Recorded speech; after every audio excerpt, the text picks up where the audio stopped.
guys, so I have asked you to talk a little bit about what you're excited about with digital learning and then what your concerns are. And so since I've asked you guys to do this, I figured, hey, I might as well do it too. I'll take the lead, I'll go first, I'll get the conversation started, okay? So first, what am I looking forward to? One of the positives that I think is, one of the things I'm looking forward to is more one-on-one time with my students. And the way that's gonna come about is through office hours, private Google Meets, the opportunity to connect with you guys in a non-traditional way. The other thing that I'm looking forward to is providing you with support in a new way. So generally in the classroom, you are in a room with other students, and maybe sometimes I can't provide you with a specific type of support that you need. I'm looking forward to being able to help you in ways that I couldn't otherwise. So maybe you just want to discuss that you're struggling with your classes and what are some suggestions that I might have for you. You don't have to do that in a room full of peers. You can have time with me when you can privately discuss those things and we can talk about options for you. Some other things I'm looking forward to are flexibility and schedule. So we're held accountable bell to bell when we're in a normal school day. So those bells, we're slaves to those bells. You know what it's like. The bell goes off, we all stand up, we move to the next class, we sit down, the bell goes.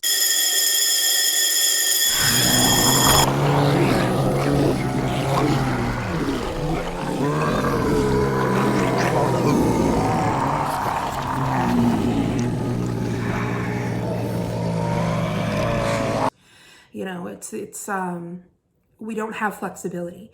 This way, with this schedule, we have some flexibility.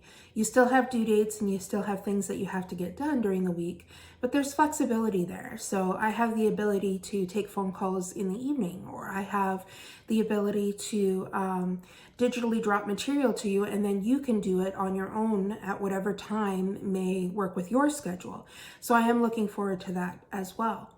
I'm also looking forward to the way that technology is going to change for us. Oh, you can hear my dog. Do you hear Lola? She's running around down there. But that's another thing, actually. I'll interrupt myself for a second, but I'm looking forward to learning a little bit more about your lives that I normally wouldn't. So when we come to the classroom, we're in a very controlled environment, and I don't learn as much about who you are, and what your life is like as much as I will when we're in and out of each other's environments like we will be now. So I can't control the fact that my dog's running around right now and acting crazy. She wants a treat, by the way. It's treat time. And so that's what she's looking for. She's trying to tell me that it's time for her to get some attention. But, so those things are going to happen. So I am looking forward to that, to learning a little bit more about each and every one of you outside of the classroom. So technology, I have learned more about technology in the last 6 weeks that I've been sort of training myself with Google and YouTube and talking to other teachers and reading as much as I can than I have learned in my 40 years on this earth, and it has been amazing. Google Meets. That brings me to my concerns, okay? So Google Meets are a concern for me. I am terrified, to be honest with you, of Google Meets. And I have a feeling that a lot of you are also terrified of Google Meets. I frankly have attended Google Meets. I have never been on the teaching end of a Google Meet. So I don't know what I'm going to be doing. It's going to be so weird just to have you guys in like these little like squares all over my screen, and me talking and not being able to walk over to you when you have a question, like having to pull you up on the screen when you have a question. I don't know. Google Meets is a whole other thing that is kind of overwhelming to me. So that's a little bit of a concern, is that we are like, there's the positives to technology. Yay, there's all this growth and exciting things. And then there's the negatives to technology, which is, I don't know what the heck I'm doing right now. And so we've got to just work through all of that. Other concerns, not being able to help you right away. That's a concern in the classroom. you may have to wait like 5 minutes to get a hold of me. Through this format, it may take me a little bit of time to just get back to you because I have a list of other people that I have to meet with or work with before I can get back to you. Another concern I have, and this is a big concern, and it's coming from the fact that I have a 9-year-old daughter who is also obviously at home doing the digital learning because she's a student in the YSD as well. She has been struggling a lot with the social side of things. And, so have I to an extent, but I think it's easier for adults than it is for students. And so that's a big concern for me, is that for you guys, so much of high school is the social part. And so digital learning, to me, a big concern is the fact that we've removed so much of that part. So how can we change that? I'm hoping that through the Flipgrid, which I'm using, and then through the discussion boards, we can combat a little bit of that so that you guys have some social time. And you have to cover the topic that I'm asking you to, but maybe you can also use that to kind of get to know people and have a little bit of friendship building. And this is, me asking you, if you can bring up to me any way that you can think of that we can better create a social friendly environment, let me know, okay?